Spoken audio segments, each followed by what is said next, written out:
You're listening to the Run for Your Lives podcast.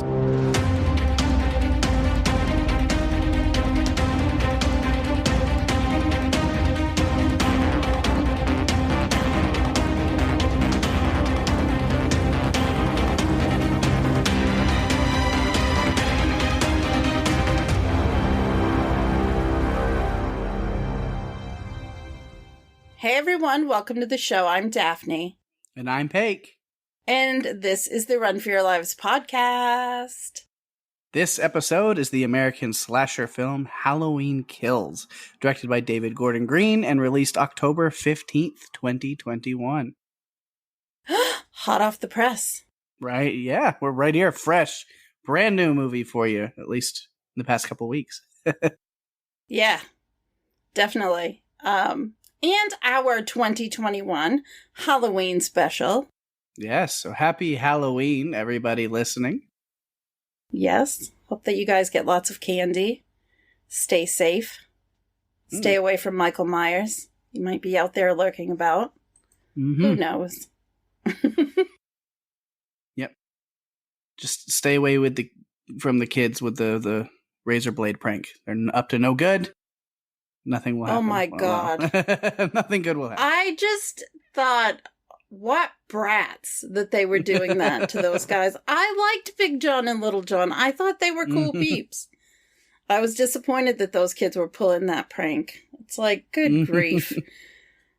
Although one of them, the one who did go in the house to steal the candy, didn't end up having a very happy ending. No, not at all. All right. As we will jump into this movie here. Again, Halloween special. We covered the 2018 Halloween a year ago for last Halloween. Yes, we did. How crazy is it that it's already been a year? Oh, man. I can't believe it. And yeah, so we covered that one, and we really enjoyed that movie, and we had a blast talking about it. And so now, a year later, we get to talk about the sequel to that one. And we might as well let the cat out of the bag. I don't think either of us like this one that much, especially not compared to that first one. Yes. So I say, let's go ahead and, talk about that a little bit and let some of our general stuff out. Just clear your mind, vent a little bit, Daphne. It's okay. Okay. Yes. I think that's a great idea. Honestly, when I started my notes, I decided partway through, I made a plus column and a minus column, and then I quickly scrapped that. I decided the cameos and the people they brought back was like the plus. The minus was a lot of the other stuff in the movie. Yeah. It's not that it was like really bad. No. All of the effects and the acting and a lot of the character work and stuff, it's all really good in that case. It's just, I don't know, after what we got in 2018, you kind of expect, oh, so this is like a new feel to these movies. Yeah. And then when watching this one, it was just, when it ended, you're like, well, okay, that was a Halloween movie. That was Michael Myers' movie that I've seen 20 times. Like, yeah. There's no risks. There's nothing really new done with it. I feel like they had the opportunity by bringing back these past characters that were really just the last time they were seen was the original film way back in 1978. Yeah. I thought that there was so much potential for this movie to be incredible. And somehow, and I'm not sure where, but it just fell more flat for me. I watched it a second time and I did enjoy it more the second time, but it's definitely not near as good as the first one. Yeah. And I'm disappointed about that because I had high expectations. Anytime you bring back the same director, the writer, the writing staff, you expect that there's going to be some, consistency and that it could be equally as good. Although maybe it's suffering from the second movie in a trilogy slump. I'm not sure. I don't know. It just feels like, because they set us up with, our characters, our main characters that we moved over from the first movie with, strong female leads. Jamie Lee Curtis as Laurie Strode, who is in her, older age now, still just kicking ass in these movies. Yes. And then in this one, it's just like, her entire role was to sit in a hospital room and scream. Like, that's what she did, was yell in a hospital room or like look ominously at things. Like, you have Jamie Lee Curtis in here and you bring her back and she does nothing. Or I remember we were so gung-ho on the character of Allison in the first movie, and we had so many predictions of like, oh yeah, and in the next one, in the sequel, she's going to step up and be the badass that her grandmother was. And then there's none of that in this one. Like, she has one little moment at the end that's cut short immediately. I feel like they abandoned Laurie Strode, her daughter, and her granddaughter in favor of the Tommy Doyle show. Yeah. And honestly, the relationship that Laurie had with Tommy, it might have been better if they had touched on it just a little bit in the first film. Yeah. It feels forced. Like, Tommy, go get him. Tommy, do this. I'm like, he wasn't even talked about in the first movie. Like, right. I feel like that should have been set up more than what we got in the first film. And it makes me honestly want to go back and rewatch the first film again to see if I missed something. Although I did notice, and I wanted to bring up your favorite deputies.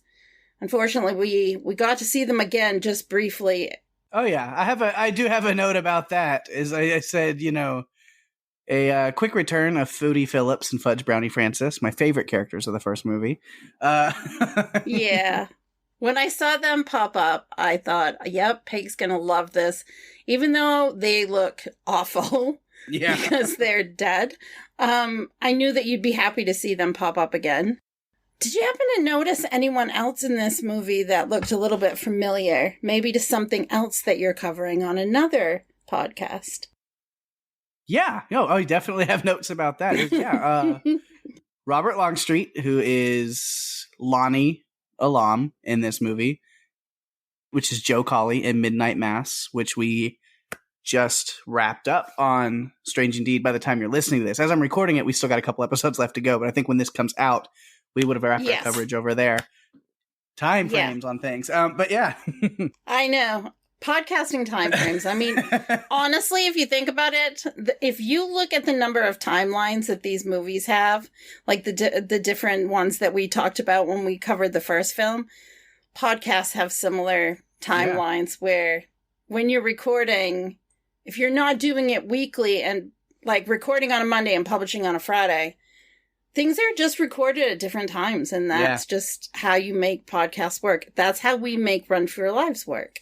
Yeah, but I was excited to see Robert Longstreet as Lonnie Alam as an adult. That was really cool for me. As again, I recognized his voice when he was talking before his face was ever shown. Like, they're showing the couple, which I'm referring to as Dr. Nurse and Nurse Doctor, as they're kind of talking, and then you hear Tommy and his friends kind of talking behind them. And the second that I heard that voice, I was like, it's Joe Colley. Like, I was like, I know exactly. Like, whoa, like he doesn't. And then when they showed him, I was like, and there he is. Awesome. Yes, I knew you'd be excited to see him in this one. I feel like before we dive in even further, now that we've kind of talked out some of our early, thoughts about things, I'll do what we do, and we'll have some behind-the-scenes notes and get a synopsis. And then we will dive deeper into things, because I actually... My character notes for this, I have a lot of different little notes, but honestly, I feel like Michael was the main part of this movie. Yeah. I mean, as he always is. So I'll go ahead and do our behind the scenes, and then we will get diving into this film even deeper. God help us. Okay. Okay, so Halloween Kills was filmed in and around Wilmington, North Carolina. It's a direct sequel to Halloween 2018. David Gordon Green, who directed Halloween 2018, also co-wrote the film with Scott Teems and Danny McBride, and he also served as executive producer. Jamie Lee Curtis, once again, reprises her role as Laurie Strode in a record-setting 6th time, which surpasses Donald Pleasance's Dr. Loomis, who appeared in 5 films. We saw the return of not only Jamie Lee Curtis, but Charles Cyphers, Kyle Richards, Nancy Stevens, and Nick Castle, who were all in the original Halloween and returned for the sequel. The characters of Tommy Doyle and Lonnie Alam from the original also returned, but they were recast with different actors. This is the only Halloween film featuring the character of Laurie Strode in which she shares no scenes with Michael Myers. And she also spends most of the film in the hospital, much like she did in Halloween 2, which is not part of this timeline, but was a film from 1981. The budget for the film was $20 million, which is a hell of a lot more than $300,000 that they had for the first film back in 1978. And the worldwide gross, as of this recording, is $57 million. It is 105 minutes. Pake, give us the synopsis. All right. This synopsis does not give much away at all, but but it also sums it up completely. The saga of Michael Myers and Laurie Strode continues in the next thrilling chapter of the Halloween series. And you know what? I can almost write the synopsis for the final one. The saga of Michael Myers and Laurie Strode comes to a conclusion in the final thrilling chapter of the Halloween series. Yeah. It's funny, before we started recording, I said to Peg, maybe we shouldn't cover Halloween Ends next year. But you know what? We're completionists here. We're going to complete it. We will cover it next year. Yeah, so with covering it, I mean, just it's a trilogy. We'll go through it. What it has done, with what this movie has done, is I'm going to hold on to the hopes, but it's definitely let me let go of my expectations. Yeah, unfortunately. It's going to be one of those things where now just I'm interested to see where they go with this trilogy and how they wrap this story up after this one. Because kind of what this movie did as a middle ground was just go, oh yeah, so you thought you were doing good and we thought we were winning at the end of the first one. So let me immediately take that away. And then also just leave you in the same place where nothing good has happened. Like, we end this movie where we start, where it's like, oh no, they didn't win and they're still not winning. The end. Have a fun time. Yeah. Like, I have to wonder, is it a bridge? Like, is this the bridge movie that they wanted to give us? And is something coming in the final installment that's going to wow us? Otherwise, I would have rather it ended with the first one. Right. Let's just end it with Halloween 2018 and call it good. Thank you very much. That would have Michael Myers. Been a great sequel that they took a lot of time to put in, and then was a great, remember this thing that happened 40 years ago? Here's the conclusion of that, and it's a cool little movie. That would have been awesome. But this movie kind of really brings that down. So then again, knowing that there's a third part of this in the works that's planned, I don't know if they can fix the problems of this movie with it, but I can hope that maybe it will make things work out. Me too. I hope so, because I was disappointed. I think that, really sums it all up for me, is I was really disappointed. There were some good things, and there were some opportunities that I think were missed. I think that was the biggest thing, is I came away thinking, man, you had great opportunities. You brought these characters back in, but the way you were dispatching them is just, really? Really? No. I think that they could have, this was an hour and 45 minutes long. Yeah. I feel like they just could have done a better job in a bunch of different places, basically. Yeah. We just didn't get that. The most interesting thing of this movie is, like you mentioned, was the Tommy Doyle show, kind of what they did with that, where the characters that we carried over from 2018 that we were all excited about and then got no development or anything with, but at least the return of Tommy Doyle, which is cool as a fan of the original 70s Halloween, to be like, oh, the little boy from the first movie is all grown up. Again, it's recast. It's, Anthony Michael Hall. It's not the same, but still it's cool. Like, okay, that character, he's back as an adult. And then one of my favorite lines, I guess my favorite line from this movie, is him talking to Laurie for a little bit. And I don't have the exact quote, but the idea of it is saying, you protected me 40 years ago when I was a kid, so I'm going to protect you tonight. Mm-hmm. I did really appreciate that. I thought that was cool. Me too. Me too. I'm not sure Anthony Michael Hall was the right person for this role. And this isn't the first time it's the first time in this timeline, but it's not the first time in a timeline that we saw Tommy Doyle. Yeah. Because he was played in 1995, I think it was 95, in Curse of Michael Myers by an actor you may know. I think his name is Paul Rudd. Yes. Yeah. That guy. Exactly. The immortal. The immortal Paul Rudd. Yes. Yeah.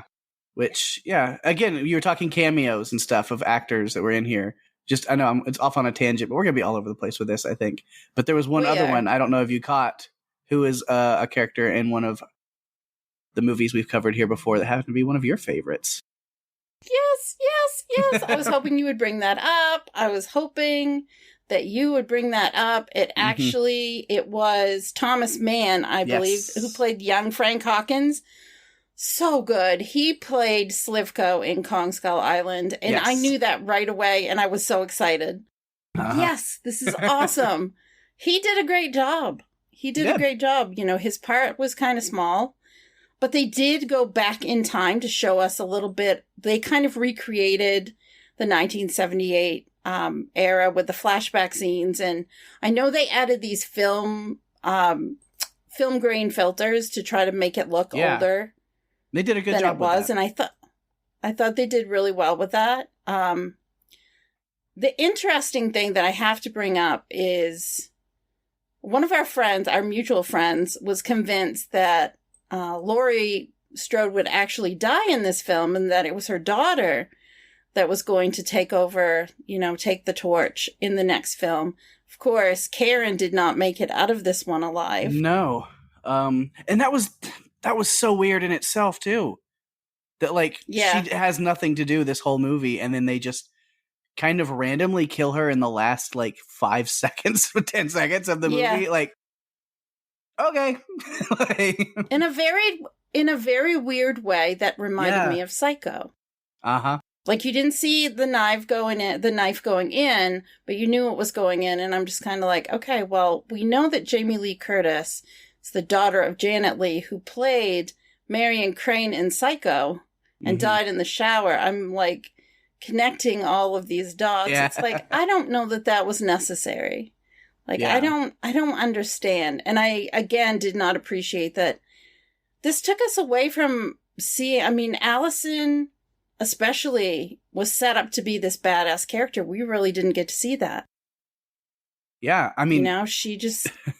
Here's again kind of setting that, prediction, which I can't even make as a prediction anymore, but just a hope that we still get it, is I'd love to see a Laurie Strode and Allison. I'd like to see the grandmother and granddaughter team up in the last movie and finally give Allison something of worth to do. Because I was hoping to see that in this movie, and she literally, her entire arc in this movie was going to the hospital with her mom and grandmother, and then deciding to go with Tommy and the alums. And then that was pretty much it until they finally confront him, to where she immediately is pushed downstairs, messes up her leg, and then that's it. That's it, because then it's her mom that swoops in and kind of saves her and lures Michael away. Yeah. So again, it's okay, you gave us this whole movie with her in it just for her to be useless and do nothing again. She did more in the first movie. I wouldn't say again useless, because she had some great stuff. They showed how she was integral in trapping Michael in the first movie. So they kind of downgraded her, and it's kind of frustrating. I think the most badass thing she did is when she was introduced to Lonnie's gun, she just grabbed that really cool gun. I can't think of what the name of it is. But she grabbed that gun, and that was the most badass thing that she did. It's where's Allison from the last one? Right. And she had a dumb moment with that gun, though, is where they just open up that door to the closet and she just blasts the shotgun through the door. And I was there could have been anyone other than Michael, specifically Lonnie, standing there on the other side of that. It's luckily you only murdered a pumpkin, but come on, you should know better. Exactly. I mean, I thought, honestly, Marion was more badass because she was the one that, she wanted to shoot Michael. She had the gun cocked and pulled it off. And of course, there was no bullet, and that introduced us to her end. But she's like, this is for Dr. Loomis. And she's like, that was more badass than what we saw out of Allison. Yeah. So sad. Like, I want more. Please give us the Allison we had in the last film. Bring her back, because this one was not... And it had nothing to do with the actress. This is what the story was. Right, and then... It's disappointing. Something I thought was going to come back. So we'll go ahead and start, as we're talking about characters. Let's start with Allison and kind of get our notes on her, because we've just organically moved that direction. And again, it's just this weird storyline of her just going with Cameron and Lonnie and Tommy, and then not really doing much with it. But then, she wraps the knife up in her grandmother's clothes and leaves it there on purpose for her to find. I'm like, ooh, that's going to come back in a really big way. And then it doesn't at all. Like, they find the knife. It's like, oh, here's that knife. And then it's like, okay, but it's staying here with us, and we're not actually going to, like, interact with Michael here at all anyway. So what's the point of the knife? And I thought she left it up beside her grandmother, like Laurie Strode's pillow. Like, I thought that's where she left it. And then it was in the chair, and then it was in that, what looked like a biohazard bag. It's like... Yeah, I don't know. I don't understand. I assume the nurse would have just moved it while she was asleep, like, and so like, oh, we'll take your clothes and put them in the chair. Yeah, she might have. But... Yeah. But there was no payoff. Like, I'm waiting for, like, Michael to come into the hospital room later in the movie and try to attack Laurie, and then Laurie's like, but I have this knife. Ha, surprise knife. Stab, stab. No, didn't even go there, so I don't know. I feel like they were pushing us in this direction of, we always thought that Michael Myers was coming after Laurie. That was like his driving desire was to kill her. And in this film, they were really trying to show us that he just wanted to go home. Which... Because weird twist that I don't really get. Like, because it doesn't explain some of the things he did in the first movie, where he seemed to very much be after specific people in a chain of events. Yes.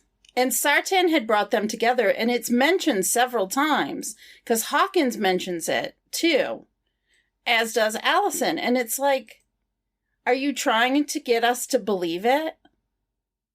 You're trying to get us to believe and understand that this is what you want us to know, so you're going to tell us a couple times, so we, accept it?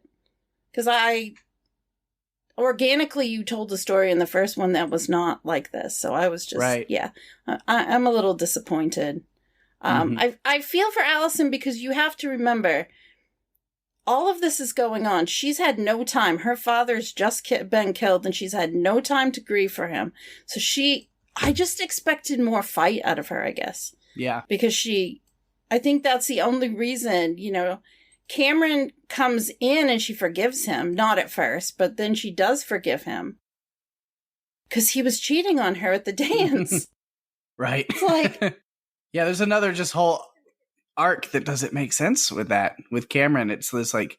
I mean, I get, like, them coming together, having to fight off a mass murderer. So, less things will bring people together and let them forgive each other in the moment, really quick. But then even with Cameron, he was just there as part of, him and his dad meet up, and then that's just somebody for Allison to be with. And then it did kind of shock me when Cameron was killed, just kind of unceremoniously. And you get that moment where then Allison is, don't hurt him, don't touch him. And Michael's like, nah, like, leave him alone. Yeah, I don't think I will. I'm going to do what I want. Yeah. You don't yell at Michael Myers and say don't. Come on. Yeah.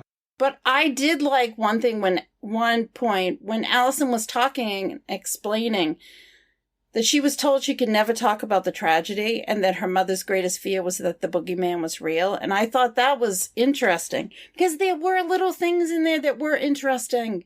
Yeah. And then it just all didn't, there were a lot of disconnections that I didn't like as much. Mm-hmm. Which, good on Dylan Arnold. Good on him for doing the whole movie in a skirt. Yeah. Yeah. Somehow he changed whatever he was wearing on top, but he still was wearing the skirt. But he did the whole movie in a skirt. Mm-hmm. Like Bonnie and Clyde, they were, sticking to that, I guess. Yeah. Yeah, I liked also when she was trying to explain to her mother why she wanted to go. Because her talking about going with Cameron and his dad made sense to me, because that's the Allison. She doesn't want to sit back. She wants to go out and fight Michael Myers. And she just says to her mother, I love Dad. And someone loved whoever is laying under those sheets. Like, she was trying to get her mother to understand why she needed to go. Yeah. But I get why her mother didn't want her to, because she's looking at her like, this is my daughter and I don't want her out in harm's way. And people have died tonight. Like, more people are dying tonight. And she wanted to keep her safe. But also, Karen was under the impression that Michael was coming to the hospital. So I was just kind of like, if you think Michael's coming to the hospital, wouldn't it be safer for Allison to go out with, Cameron and his dad versus staying here? Yeah. I don't understand. Yeah. And it was an interesting storyline. Again, it was the most interesting was Tommy Doyle and his plan of gathering all these people up to evil dies tonight. Yeah. Like we're tired of running and hiding and being scared of Michael Myers. Instead, we're all going to team up and go and hunt him down and take him out. Which is great on paper until it's like, all right, so now let's all break up into small, easily, killable groups. Easily dispatchable groups. And we'll go out. And so it's like, all right, I'm going to call you, team hunt Michael down. You go out. And then, we get the one team who is not too good at it. But it starts with the Brat Pack on the playground. Of course, is what I was calling group of kids. Oh my gosh. The comic relief, you mean? Yeah. I mean, they were just ridiculous. The two kids on the swings waiting for their friend who went inside the house. It is fun that you mentioned that because, the Johns, Big John and Little John, do say is part of their little thing just to scare the kids. Like anybody who goes inside the house without, that was the one kid that went inside. So it is fun. Dennis, yeah. Yeah, which we never see his face because he always has that skeleton mask on, which then we have Michael just holding that mask. And I was like, oh, the mask kid, his kappa was detated from his head. And, It's not funny, but it is, Pake. It just has to be, okay? But then the rest of that, so finally the other kids get it and they run off. But then we get that team, which you guys like, why are we spreading out and splitting up into these small teams? If you're going to hit him with everybody like they did at the end of the movie. But why they were split up, that's what I don't understand. Because you see, that's how Michael Myers works. I mean, even with everybody, he ends up taking them all out. But 4 people? Oh my gosh. All right, Marion, goes on a car window shooting spree. She's like, I'm not going to shoot Michael, but I'll make sure to blow out every window in this car. I know. And poor Marion. Poor Marion. Oh my gosh. Yeah. Nurse doctor gets stabbed in the eye, and the doctor nurse shoots herself. And so they're not. And Lindsay runs away. Yeah, Lindsay runs away after hitting him with a bag of bricks, and that didn't do anything. It's, these aren't the strongest members of Team Hunt Michael Down. No, they're definitely not. Not. And then the other team, Tommy's team, I'll call Team Stands a Better Chance. They showed up at the playground there, and Michael's left them this nice little art exhibit to look at. But they find Lindsay alive.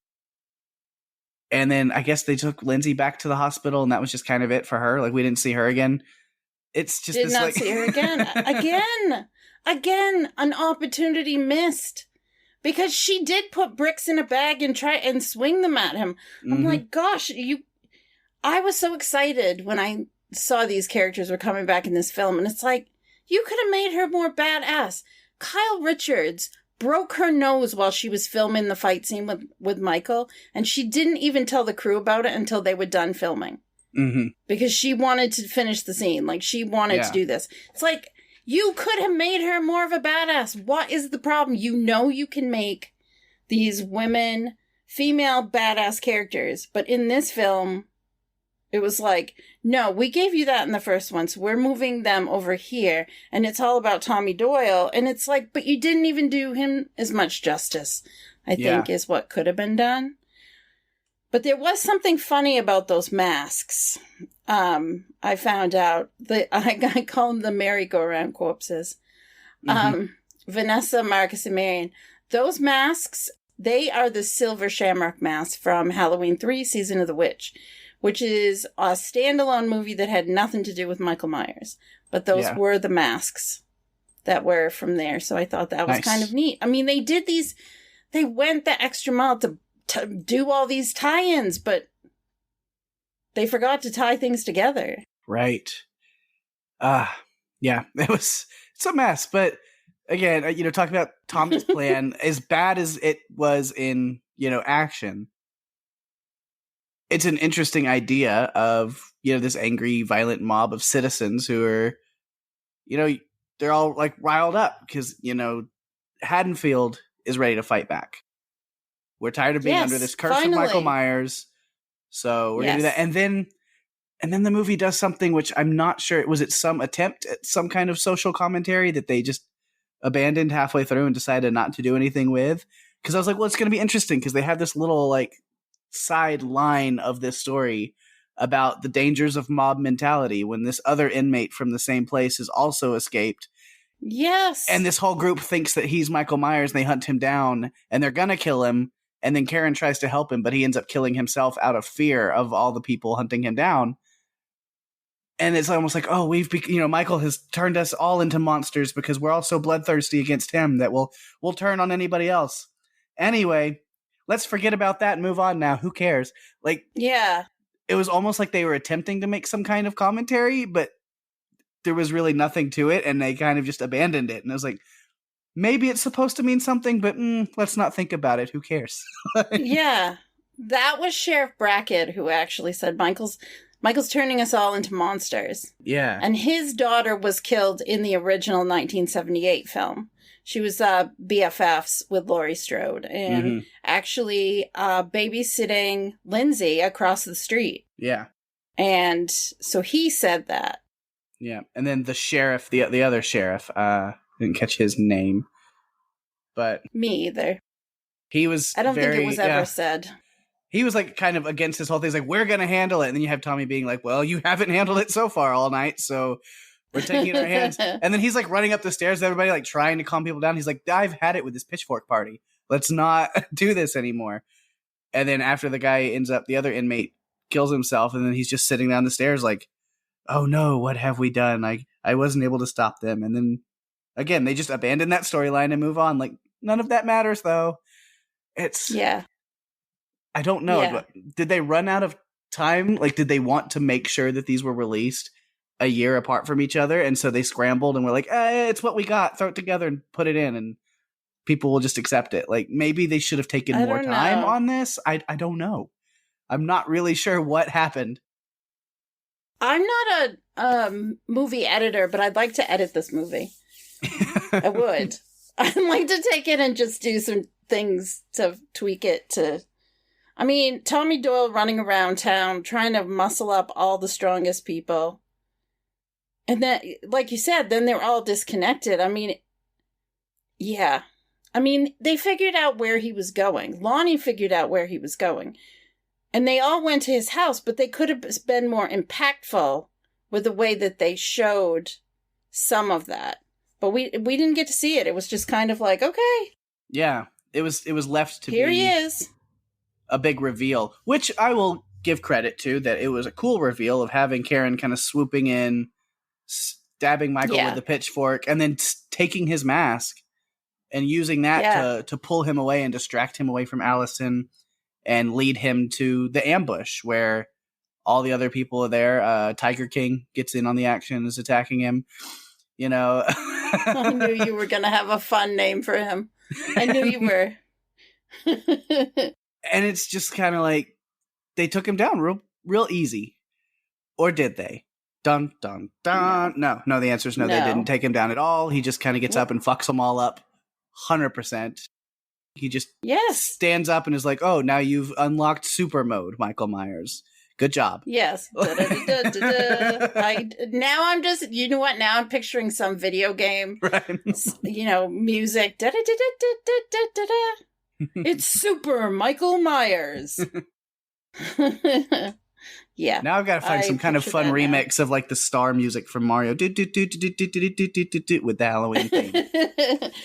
Oh, you know what? You could mix that together with the Halloween theme, and or maybe. Yeah.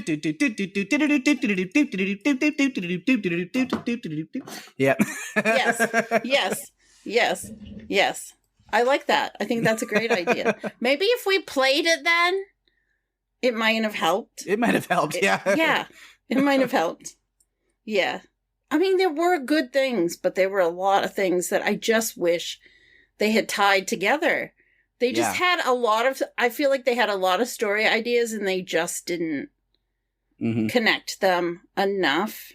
Yeah. I mean, those bratty kids did bring me some moments of irritation and laughter because they were just like acting like he's playing hide and seek with us. Ha ha ha ha. See, he's over there. And it's just like, oh my God, you guys don't even know who he is. You're too young. It's like if you think about things that happened like 40 years ago, some kids today have no idea who certain people are or like bands or movies or whatever because they've never seen them because they're old. Well, these kids had no idea. They weren't afraid of the boogeyman. Yeah. Even after Big John and Little John told them the story and they ran away. You know, when they saw that mask, you know, Michael Myers holding the mask, then I feel like they realized, oh, well, you know, I mean, Lindsay's yelling at them, get the heck, go home. Right. They just weren't getting it. It's ridiculous. All right. Well, one person that, of course, we've brought up and talked about a little bit, but I've got extra notes is, I mean, if it's not Michael Myers, probably the most important person to this series is Jamie Lee Curtis as Laurie Strode. And she has some great lines and great moments, even though it's all just in the hospital for the most part. Except for like the one moment she has outside the hospital that I really like is right there at the beginning. It was in the trailer for the movie too, so I'd already kind of had it. But it's still a fun line. I mean, as you pick up right where the first movie ends, where they're in the back of that truck being driven away, and then the fire trucks are going the opposite way, headed to the house, and she's just screaming, "No, no, let it burn, let it burn." I like that. Yes, definitely. I mean, because it's like everything that they just went through. Like if you were to watch these movies back to back, and the way it would just slide right into there, you'd be like, they just went through all of that, and now these firefighters are going to go and just let out. And that's they go to like put out the fire, but that's not even what happens. Like worse than that, they just end up setting Michael free. You know, he just takes off. I think he had a bigger body count in just firefighters in this movie than the whole last movie. Yeah, he had 11. Yeah, 11, I think they said, that he took out. And I mean, he was just going to town on them. Yeah, he just walked free, and I was like, and out of the flames emerges William Shatner. I mean, Michael Myers. Oh my God. So I have to bring this up because you just said William Shatner. I have to bring this up because after I watched this, instead of rewatching Halloween 2018, I watched the movies that made us. And I wanted to, I don't know why, but I did. I watched the Halloween episode. And they talked about how they made his mask, like from the original, in the original film. And it was a Captain Kirk mask, only it looked very different. Tommy Lee Wallace, actually, he shaved off the eyebrows and the sideburns, cut bigger eye holes in it, painted it white, and changed the hair from like the dirty blonde color to like the dark brown. Yeah. And that gave us, you know, the signature mask that we see today. So I thought that was kind of cool. That was just something like, oh, I never knew that. I never knew. I always thought it was, well, if that's like, if that's Captain Kirk, he doesn't look like any Captain Kirk I've ever seen. And I've never figured out, I never delved into it until it popped up on that making of, so. Oh, yeah. That's always a fun little tidbit fact about the Halloween mask I've always loved. I know, me too. It always stands out. Yeah, but then that's kind of all we get from Laurie again, because she shows up at the hospital. She has this like major surgery. I guess I had forgotten how bad her injuries were from that first movie. But yeah, she's going through surgery, and Allison and Karen are just waiting and worrying, and then she's fine. And then she just spends the rest of the movie in the hospital. I thought it was interesting that, you know, she wasn't awake or aware when the reveal happened to Allison and Karen that Michael was still out there. And so she still didn't know, and they kind of kept it under wraps for her for a little bit, knowing that she's going to freak out. Which then, of course, leave it to Tommy Doyle to walk in and be like, "You didn't know?" Like, no, of course not. Of course not. I did enjoy the conversations that she had with Hawkins. I feel like that was the most that she really did. But she did have some interesting conversations. It seems like he had a thing for her, but that it never went anywhere. But I did like one quote that he said, which was maybe when they were talking about Michael standing in his sister's bedroom and always looking out the window, Hawkins said maybe he wasn't looking out, maybe he was looking at his reflection, at himself. Yeah. Who knows what makes him kill, what motivates him? It always seemed to me he wants one thing. And then they give us the scene right after where Lonnie says he's going home, which makes more sense. I mean, I guess in some weird way. I mean, he's going to go somewhere familiar. He doesn't know where Laurie is. If Laurie... It seems like Laurie was, the purpose in the first one, but it's made me question, was he really going for Laurie, or was it the doctor that was taking and connecting him there? I don't know. Yeah, it's just confusing me. Yeah. It's confusing me. Like I said, I want to edit this and put in only what I want to connect it and have it be like a 45-minute bridge to the next movie. Right. Yeah. The stuff with Hawkins was interesting with his kind of backstory. I'm still trying to piece it together. I mean, Michael jumps out, which honestly, that jump scare did work on me. It did get me a little bit when Michael appears and attacks Pete, Hawkins' partner. Even though I expected it, I was like, yeah, he's going to come out. Nah, there he is. Like, should have known. But yeah. But yeah, as he's like choking Pete out, and then Frank Hawkins takes the shot and ends up shooting his partner in the neck instead of shooting Michael, which ends up with his partner dying. And then Michael just kind of walks out. And, the doctor was going to kill Michael right there. And then for some reason, Hawkins stops him from killing him. And is it tied into, well, Michael didn't actually kill my partner, it was me, so maybe there's some kind of redemption. Like, it still seems like a weird thing for him to have done. I thought it's interesting that he spared Michael's life, but I don't know if it makes a lot of sense. There's a lot of contrived story in this one. Yeah. I don't buy that he would want Michael to live when he just accidentally killed his partner while trying to shoot him. And his partner's dying words were, "We got him, right? We got him." Yeah. It seems like he would want to fulfill that.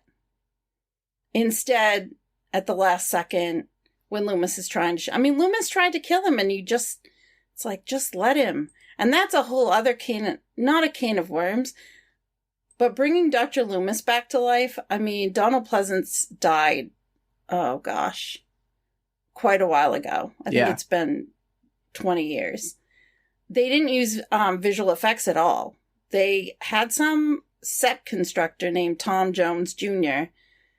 and used practical effects to make him look like Loomis because he resembled him enough. Yeah. And then they used a voice actor to actually say the lines. One that sounded close enough to him. That's interesting. It's cool. Yeah. I was like, okay. Yeah. And he did resemble him, but yeah. So I had one more note on Laurie I wanted to talk about. But I've got a bunch of just random notes, so it's kind of jumping all over. But yeah, it's okay. Mine are like that too. Yeah. Laurie, I'm interested to see what happens with Laurie in the third movie, as we kind of see her ready to end this no matter what the cost is. But she wanted to do it to protect her family. But now, Allison is all that's left. Yeah. So we'll see what ends she goes to. But I didn't, the other line that I kind of liked is, again, with this weird mob mentality storyline that really didn't have any payoff. But, that's what gets her hurt again, is her stitches are busted while she's trying to stop all these people chasing down the other inmate. And I do just like Jamie Lee Curtis yelling into the crowd going, "You fucking sheep, it's not him." I know. Oh my God. I'm like, you're not paying attention, okay? You know? And when the inmate, who he did have a name, like he actually did have a name, Lance Tivoli, and they called him, like he got the nickname the Umbrella Man from the first movie. Mm-hmm. So, the sad thing is the actor Ross Bacon, who played him, passed away before this movie came out. Oh. Even. But, I mean, he jumps out the window, and Sheriff Brackett is like, it's not him. Like, it's not him. And one of the other people that was standing around is like, well, how do you know? We've never seen his face. And he just looks right up at him like, it's not him. Like, so you would, yeah, I mean, it's not like, every time though I noticed too, like when they were on the screen, on the TV screen, they showed the other inmate, but they did not show Michael's face. It was blurred out. Like every opportunity that we ever had to see his face, it was blurred out so you couldn't tell who it was or what it looked like. Yeah. And even with him being unmasked in this movie, still really, the lighting and the darkness and the shadows and everything, they covered him pretty well. Yeah. We never really got to see that. Yeah, we never got to see him. But yeah, I'm trying to see what other just random character notes I have. Because that's really all I've got left. It's just some of the random ones. The Laurie's neighbors that lived close enough to her house, when it starts burning, they notice. I liked them a lot. I knew the second I saw them, I was like, well, they're not going to last very long, but I like them. They're funny. No, she's doing the little drone flips and then just bantering back and forth. Oh, my CPAP smells like Marlboros after your mother borrowed it, or something like that. Yeah. You know, and then he's like, well, that woman's, you know, everything about her house is a, you know, flame risk kind of thing. It's not the exact quote. I forget exactly what he says, but it's just like, her, don't talk about that woman like that. She'll fuck you up. Yeah, exactly. I loved that, though. I liked them, too. I felt bad when they died. And then Michael Myers, he kills them, and then he's just randomly sticking knives in the back of the neighbor. Like, what is this? So weird. This is something very weird. Yeah, which their death scene was probably the most brutal in the whole movie.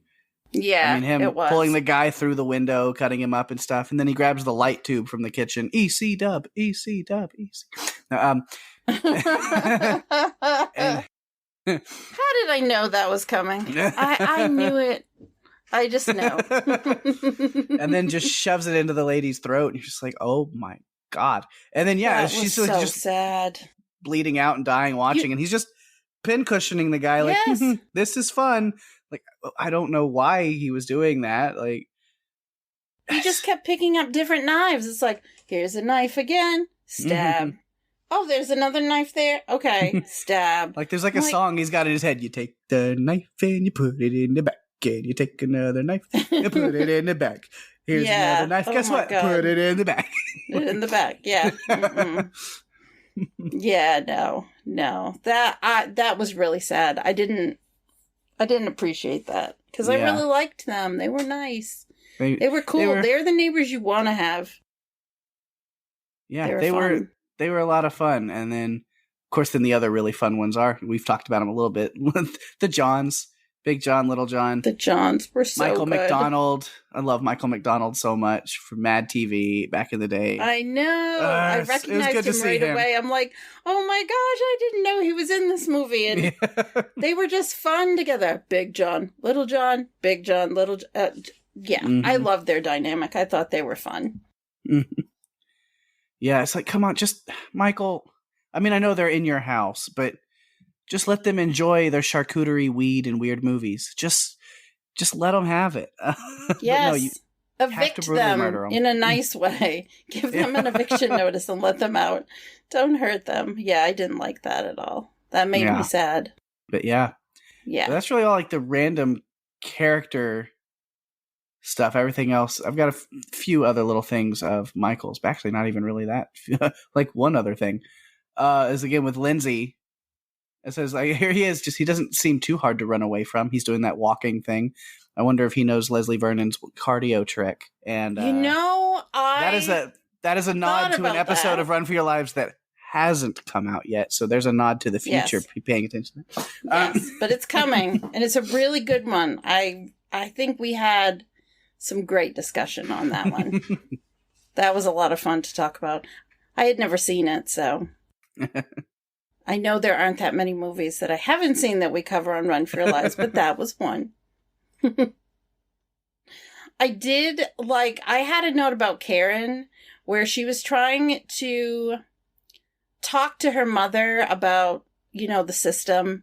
There's a system to, the police know what they're doing and they'll take care of us and this is how it's going to be. And then I think Laurie said, well, the system failed. Mm-hmm. And she's right, because it does every time. They just don't. Karen's trying to be rational in a situation that you just can't be rational in. It's just nuts. Yeah. That is all the notes, other than a random credit note, is just picking up. Because I remember when we talked 2018 and the opening credits had the kind of decayed pumpkins that were in reverse that are coming back.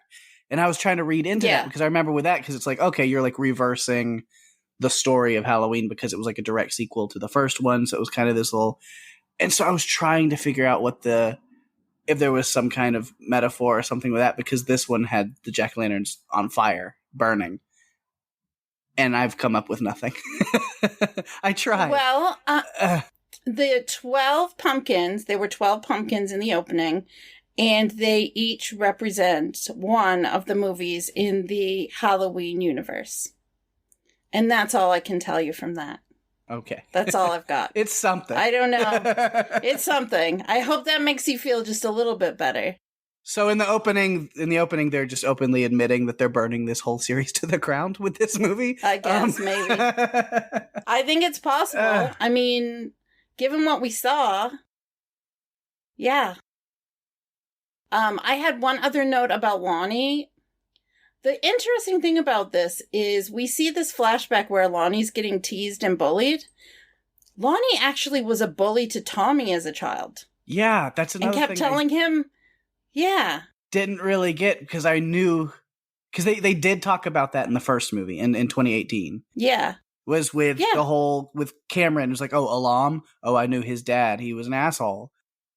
Yeah. And then when you cut back to young Lonnie and he's being picked on, you're like, what?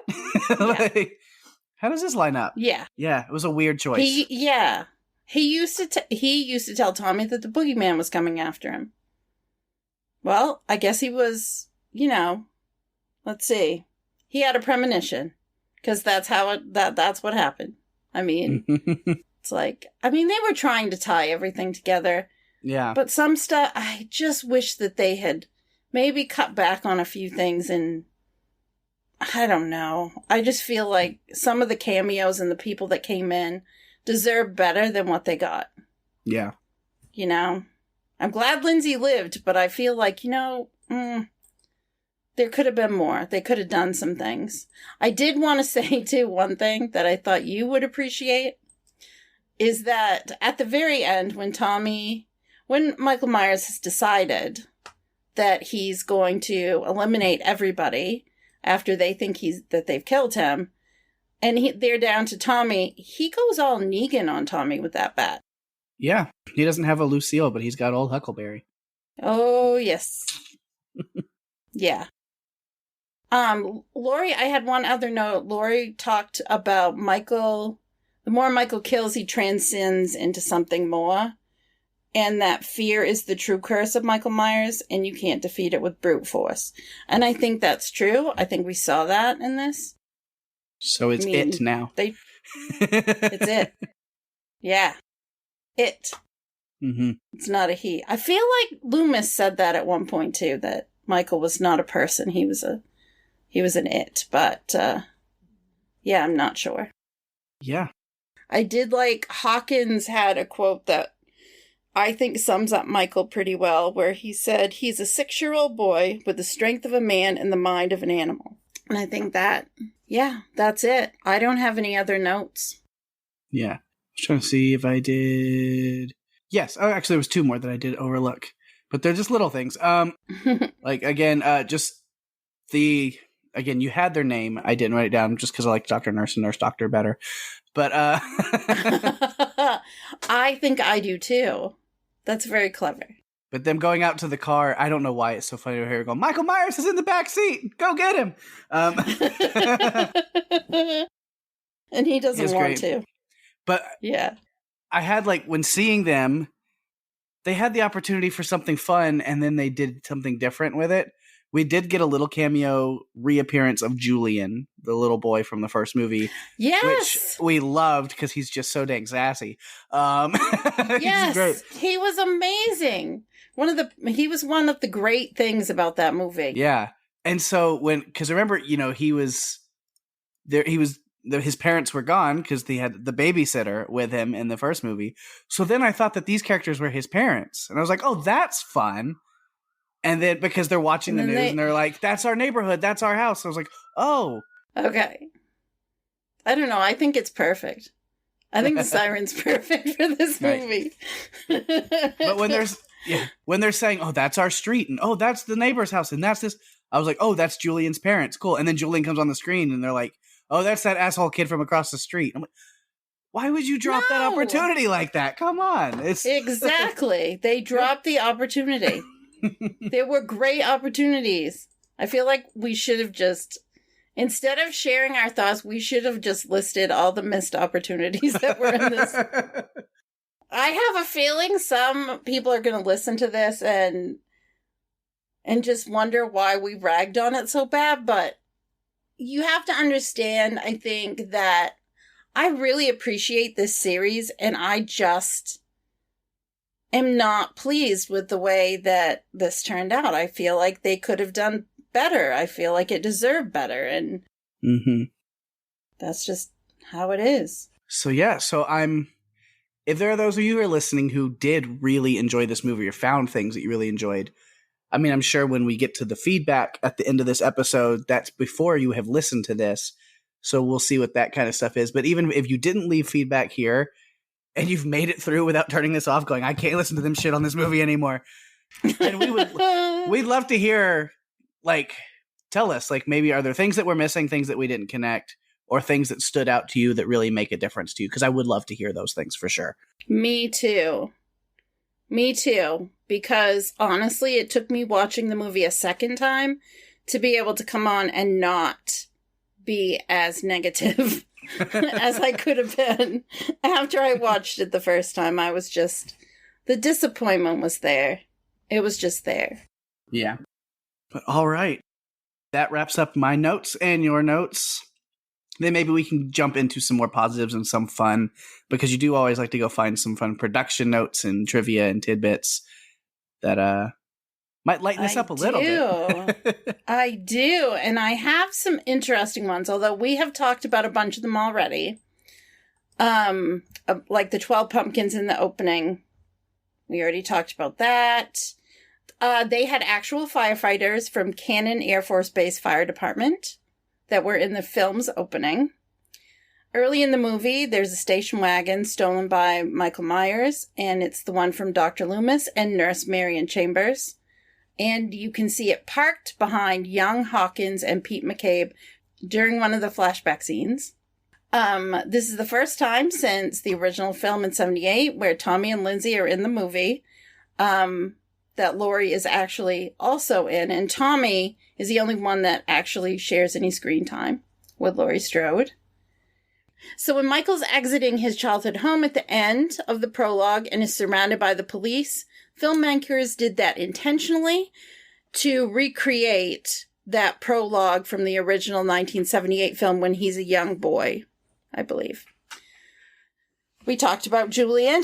Wish we'd seen more. I do believe Vanessa and Marcus being his parents could have been very cool. We didn't get that. So I'm disappointed. There were a couple of potential cameos that just didn't happen. One of the producers, Ryan Fryman, lobbied for Danielle Harris to have a cameo in the film, was vetoed. Danielle Harris, of course, played Jamie Lloyd in Return of Michael Myers and I believe it's Revenge of Michael Myers, which were films 4 and 5 in the initial series of movies. She also was brought in to play Annie Brackett in Rob Zombie's Halloween 1 and 2. Of course, we talked about Paul Rudd, who played Tommy Doyle in The Curse of Michael Myers. And one of the producers said, although it would have been cool to have him reprise his role in Halloween Kills, he felt it might have taken people out of the film since he's such a big name now. Mm-hmm. And they actually did approach Rudd, but he was really busy with Ghostbusters Afterlife. I'm trying to picture what it would have been like with Paul Rudd as Tommy Doyle. I don't know. It might have been better. It might not have worked. I don't know. I mean, anything you put Rudd in is going to be better, so it would have helped, Yeah, I think. true. I'll watch anything Paul Rudd does. Yeah, me too. Busta Rhymes, who was in Halloween Resurrection 2002, was almost included in this film, but again was not. The original house that was used for the Myers house in Halloween in South Pasadena, California, is still standing. It's not used for the Myers house in this film. And Halloween Ends, the fourth film in this timeline and the third film in this trilogy, will also be directed by David Gordon Green and is scheduled to be released on October 14th, 2022. Originally, they were going to film Halloween Kills and Halloween Ends back to back, but they did not do it because the schedule was just too intense. And that, my friends, is all I have for production notes. I'm going to say that's probably a plus that they ended up not filming them back to back, because now they have, unless they've started filming on it already now at this point. I hope not, because I hope that they see how this movie does, because I'm assuming, I haven't looked too deep into reviews and stuff, but I just have the thought that there's probably a lot of people that are also in our line of thinking, and maybe it will cause them to rethink some of where they're going with the third one, if it was gonna be like this. Yeah, C+ is what I had read as far as one of the review sites. Mm-hmm. I didn't read what they wrote, I just saw the letter C+, so I figured, okay.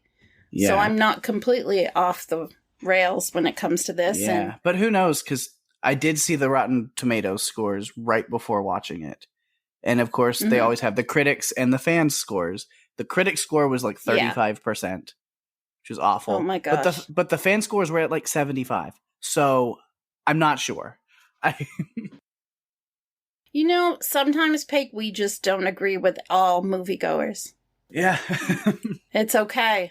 I was really concerned. I think I mentioned this, that coming into this, because it had gotten a bit of hype, and because I wasn't as on board with it the first time I watched it, I was really concerned that we're going to have quite a conversation, because I thought you were going to love it and I was going to be the one that didn't, and we were going to have this, disconnect. And we don't often, we usually are on a similar page, but we always bring up, some different opinions and things. So I think we've had a really interesting conversation about this film, I think. Yeah. We've covered everything that we possibly could in it. And yeah, I'm excited for the next one and hopeful that, like you said, they'll take some of the feedback from this one and make sure that the next one is what we're looking for, which is, to me, let's get Allison and Laurie together and being the badass grandmother-granddaughter combo that we know they can be. Yeah. Let's hope. But not expect too much anymore, but hope.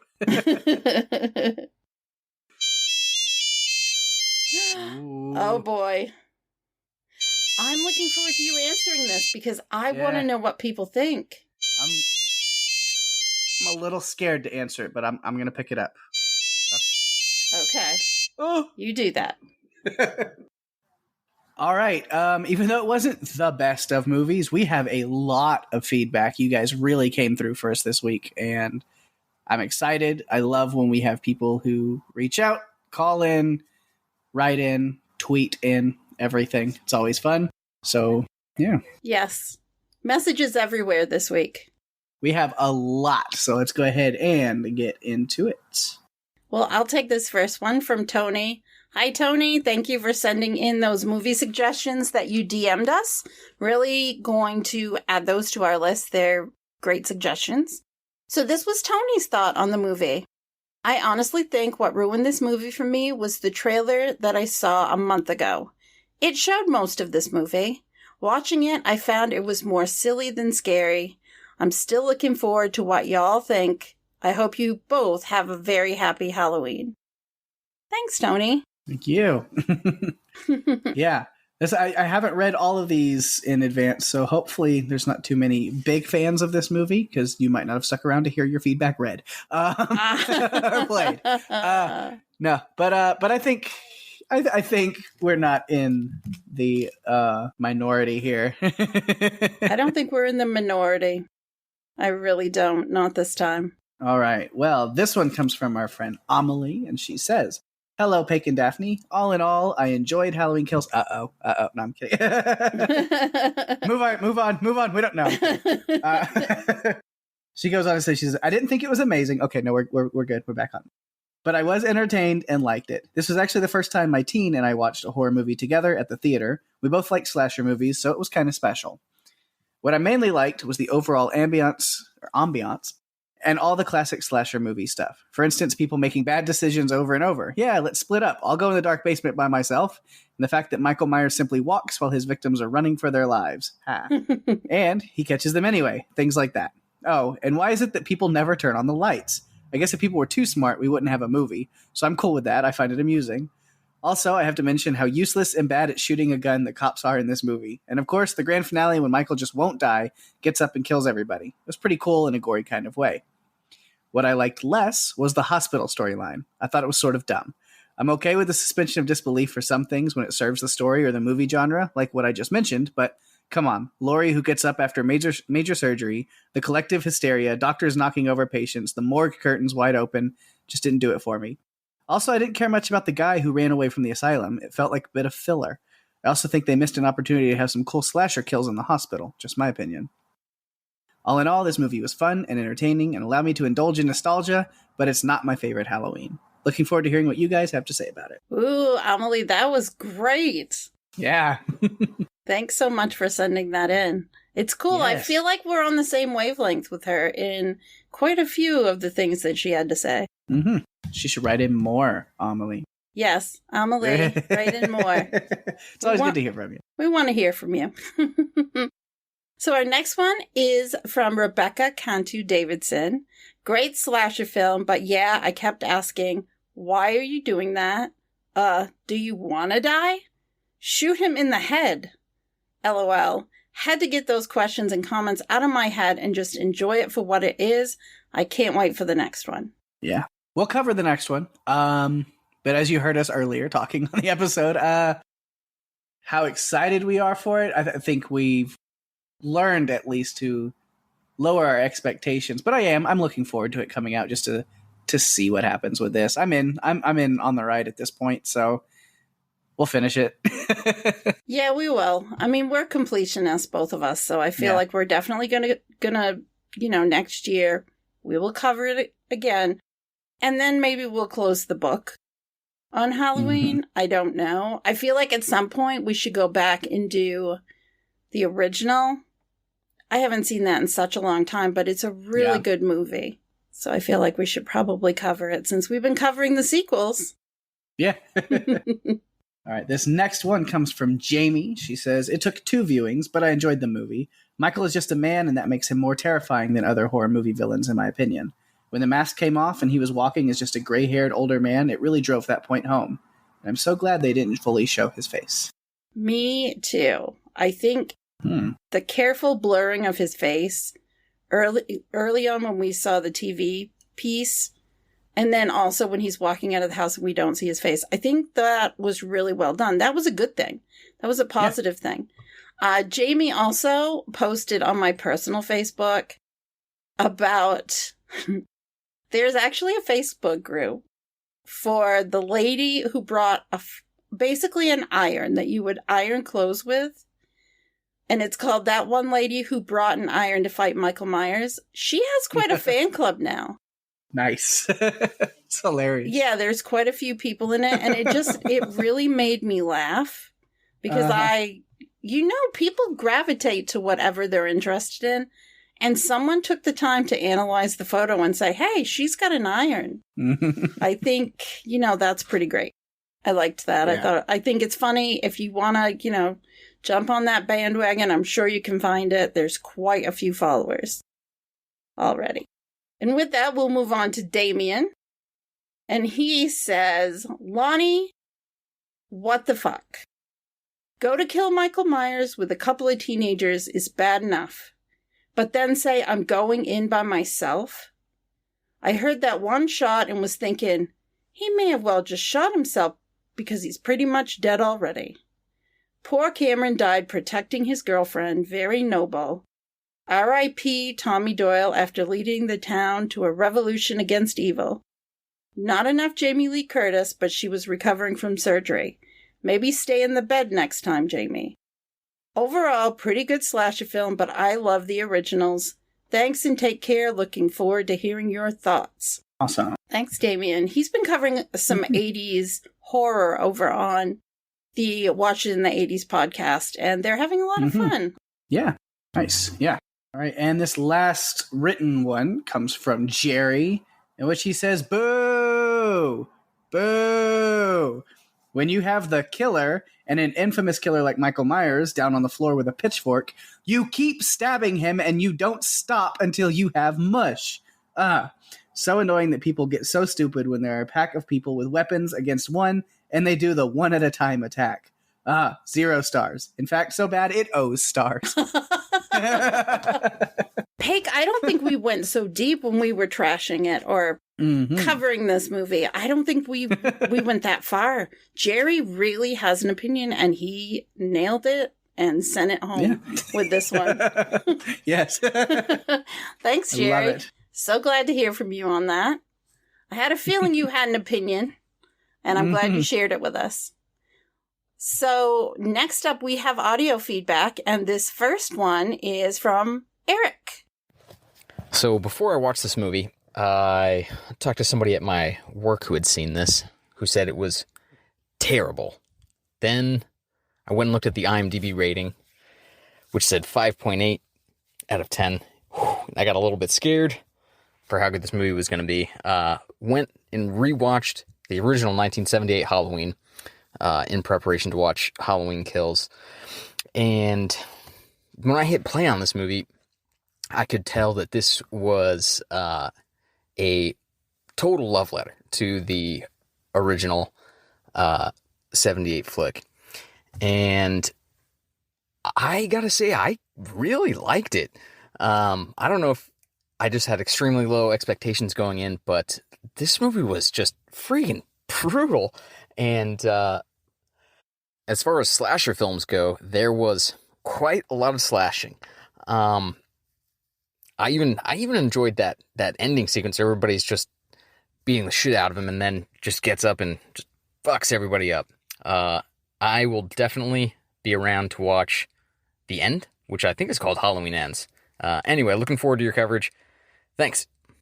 Wow, he liked it. Hey. I think the bar was lowered for him. And because it was lowered, he didn't have the expectations. I think we were still riding that high of 2018 was so good. Yeah.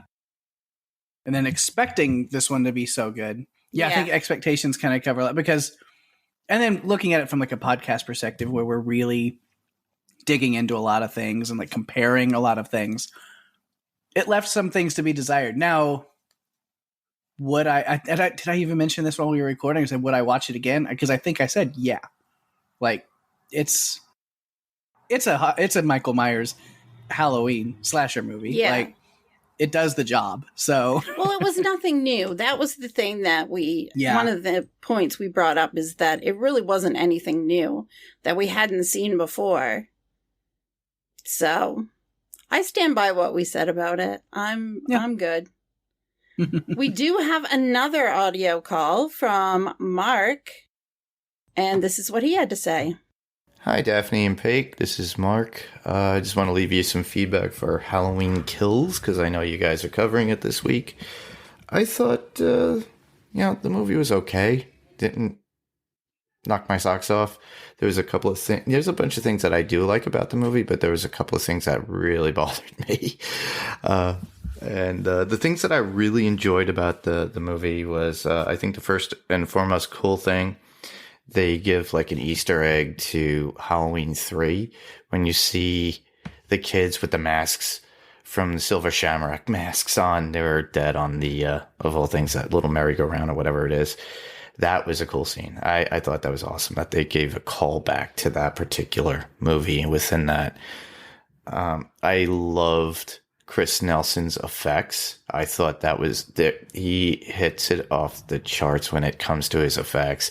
He's been wanting to talk about this movie for over a year that he worked on.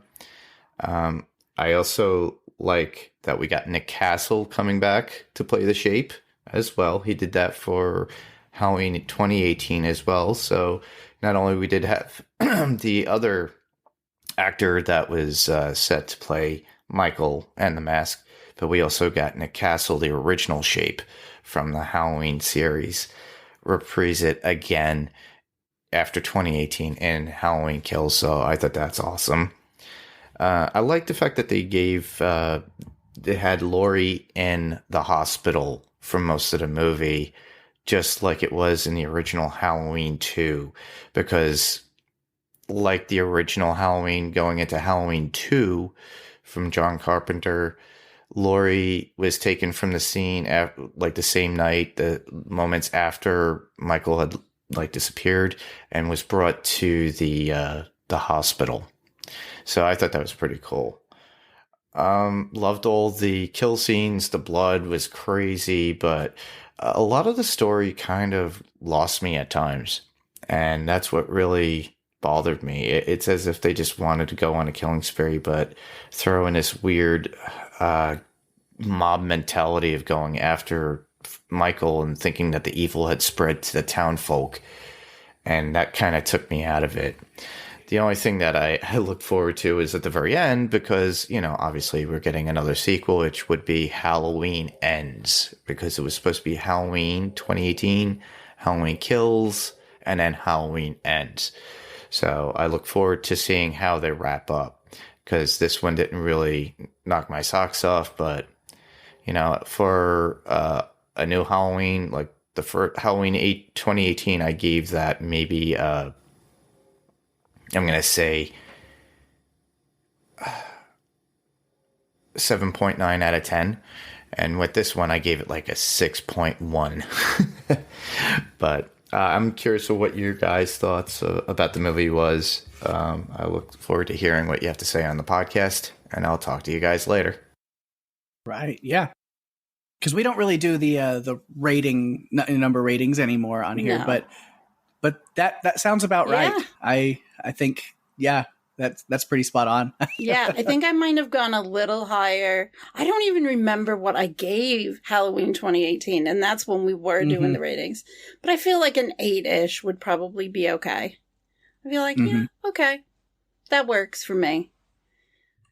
Well, what would an episode of Run for Your Lives be if we didn't have some live Steving? And having not listened to these, but knowing what Steve sent in, he actually hasn't watched Halloween Kills, but he did send us some audio files on 2 of the other movies in the series. So I feel like we have to check these out and see or listen to what he has to say. Oh, yeah. All right, Pake and Daphne, you convinced me. I'm watching Halloween 1978 for the very first time. Okay, so who's spying on this house and this, I don't know, these kids just ran upstairs and somebody's outside the house. Oh, dang. She did say Michael. And do women just sit in front of a mirror naked, brushing their hair? Now we jump to 15 years later. Oh, chain-smoking nurses in the car, 1970s. So I'm guessing that was Michael who just escaped in the station wagon. Oh, they made him break his pumpkin. So we've only seen him from a distance so far, and now he got away from these bushes before Annie got up there. She's coughing because she can't handle the smoke. Oh, this is the closest look we got at him. So if he was 6 when he killed the sister, then he's 21 now. Apparently, taking off your shirt is the way to get yourself killed in this movie. Did he just kill the dog? Oh, no. Who are these kids running the streets at night? Okay, the car door was locked. Now it's unlocked. Is he in the car with her? Well, that's all for Annie. So he brought Annie's body back into the house, and now these two are making out on the couch. Oh, is he going to kill them while they're in bed having sex together? Oh, not Linda, Michael. Right out of the closet. Oh, dang, he pinned him to the door with the butcher knife. Oh, dang, and now he's going to kill her, but he's got a ghost sheet on costume thing. Oh, and he put the dude's glasses on. Now we get our closest look at Michael when he's there on the phone. Well, oh, she just found Annie's body, and then she found Bob. Oh, my goodness. And there's Lindsay. Dang, she stabbed him in the neck with a knitting needle. Good job. Oh, Donald Pleasance, you've been in this neighborhood and you did not hear the screaming and the please help. You must be too far away from wherever Lori is. Of course, Michael can't be dead, right? I mean, he was down behind the couch, but there's no way he's dead. Of course you can't kill the boogeyman. Stab him in the head. Do something. He's just laying there. Of course he's getting up. Oh, we actually saw his face for a second. And that's how it ends. No body, 6 shots. Wow. All right. Talk to you later. Oh my gosh, I can't believe, All right. Steve, that was your first time seeing that movie. Nice. It's been a long time. So, yeah, like Daphne said, we'll have to cover that one in depth fully on here. And then we can play Steve's feedback for Halloween Kills when we do that one. I think that sounds like a great idea. He said he might send it to us for next week. So, I don't know. I feel like maybe we might have to hold it. It feels like some kind of match game. Is match the feedback to the Halloween movie. No. Draw the line. Which one connects to which one goes to which one? Maybe we'll have to get some merch and then we'll have that as a game on our Facebook page or something. Do a giveaway. All right. He had one more. This is for Halloween 2018. All right, Daphne and Pake, this is Steve, and this is for Halloween 2018.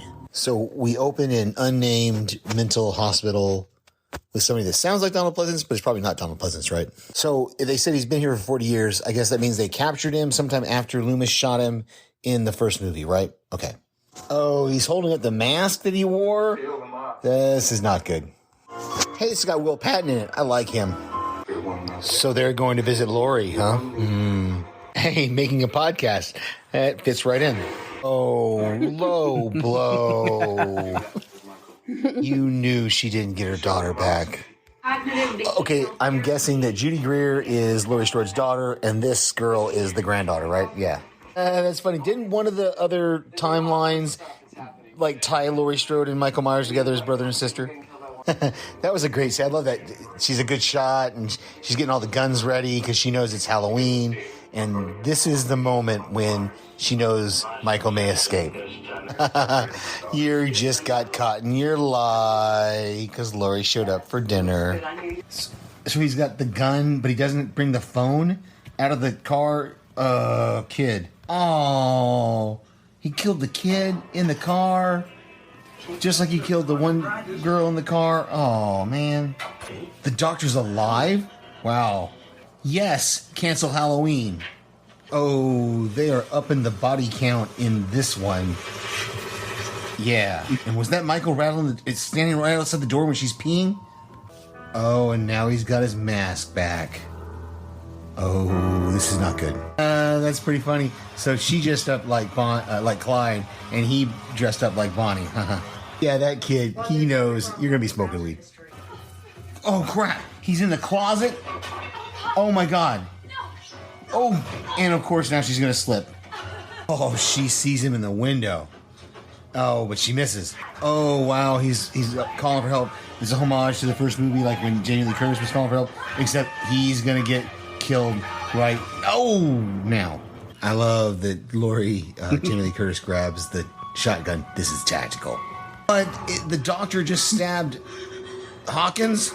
Oh, this doctor is crazy. He wants to study him, to find out about evil? That's just, yeah.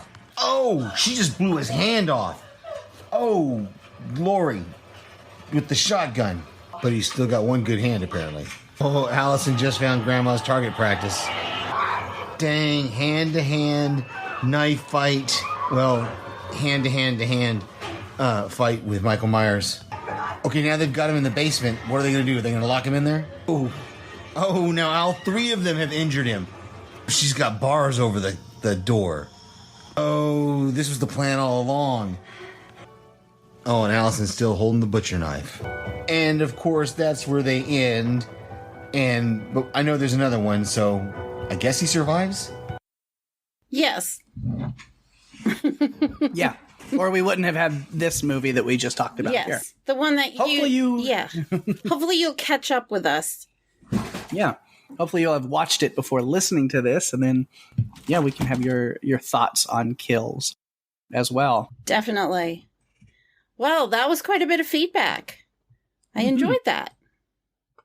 If you would like to leave feedback like Eric, Mark, Jerry, and everyone else, you can do so by submitting your theories or feedback to our Facebook page at facebook.com/runforyourlivespodcast. You can email us at runforyourlivespodcast.com.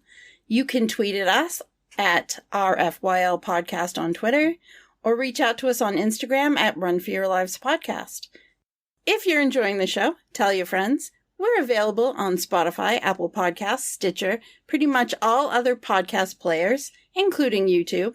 Go to runforyourlivespodcast.com for all the links you'll ever need, and give us a review on Apple Podcasts, as that's the best way to share the love and get us out there even more. We appreciate it. Always do. I'll go ahead and give a couple shout outs to some things going on in the podcast universe around us. As always, my other podcast, Strange Indeed. We've wrapped up our coverage of Midnight Mass, and we are now moving on to Lock and Key Season 2. And, of course, our Great British Bake Off show. Great British Bake Off, or Great British Baking Show. I combine them. It depends on where you live, what you call it. We're doing our little segments on that still, so that's been fun. So Rima and Jason doing both of those. It's a lot of fun so far. Definitely check it out. House Podcastica. Nothing right now, but Wheel of Time still coming. I've teased that a couple times. Still, I need to go back and look and make sure when that comes out exactly. I think it's like around the 20th of November. So I think, I know it's coming. Yeah. Yes. And then TV Podcast Industries also will be covering Wheel of Time. And they're also covering Why the Last Man right now. Let's see, Adrenaline Cinema. Mark and Kat will be talking John Wick 2. So check out Adrenaline Cinema for that one. All things action. The Walking Dead cast. Jason and Lucy are working through this season of The Walking Dead World Beyond, which honestly has been pretty good. It's been decent, I've been enjoying it. Yeah. So, and they're doing little segments on Fear. It feels like a chore to watch an episode of Fear just so I can listen to their 10 minutes on it. Because if even that could... you know what? While this is a more negative feeling episode, as we had a lot to talk about with Halloween. So we could just stay in that realm. Yeah, Fear is awful this season. It's only been 3 episodes, but it is god awful to me so far. Pake, the completionist part of me is even having trouble, a hard time right now. Yeah. Yeah. I have to confess, and you know how much I love this genre and this series, like The Walking Dead. I am still trying to get through episode 2 because it is dreadful. It's bad. Yeah. And I'm contemplating, honestly, skipping the rest of episode 2 and just going on to episode 3 because I just can't take it. It's killing me. You could get away with that. Yeah. So I think I'm going to do that because it's just not working for me. I really can't. It's, ugh. Yeah. Anyway, back on course. As Daphne teased a little bit earlier on Watched It in the 80s podcast, Damien and Jerry are covering An American Werewolf in London this week. And that is also releasing today on Halloween with this one. So yes. Some spooky special spectaculars for you guys, podcast fans and listeners out there. And lastly, our good friend Ben over on Wilhelm is continuing Spooktober. with guest Jamie, as they are just talking very broadly top 5 horror movies. I know, I'm interested anywhere. in what he has to say, and Jamie, because she's a big horror fan. So I've been trying to think, what would they pick? Because there's so many good ones. So I'm definitely looking forward to listening to that one. I hope that our listeners didn't mind that we decided to delay this episode by a couple days so that we could release it on Halloween. We just thought it would be a lot, it'd be fun. Yeah. So we decided to do that. All right. But speaking of things coming up on podcasts, Daphne, what is happening on Run for Your Lives right here next week? Well, when the higher-ups fuck something up and decide you're going to take the fall for it, you take manners into your own hands. Plus, there's the ID7 red-eye virus that removes all inhibition and moral integrity to contend with. We're covering 2017's comedy action film Mayhem, which was directed by Joe Lynch and stars Stephen Yeun and Samara Weaving. Yay. I love that movie, and I'm so excited to talk about it and get that episode out there because it was a lot of fun. It's just one of those movies that you want to watch over and over because it's just fun. Yes. Well, we'd like to wish all of our listeners a very happy Halloween. Yeah. And we have reached the end of another fun and scary episode. Thanks everyone for listening. I'm Daphne. And I'm Pake. And if you have to run from an angry mob of villagers who think you've been terrorizing them for 40 years, even though you've been locked away in an insane asylum, you better run for your lives. Happy Halloween!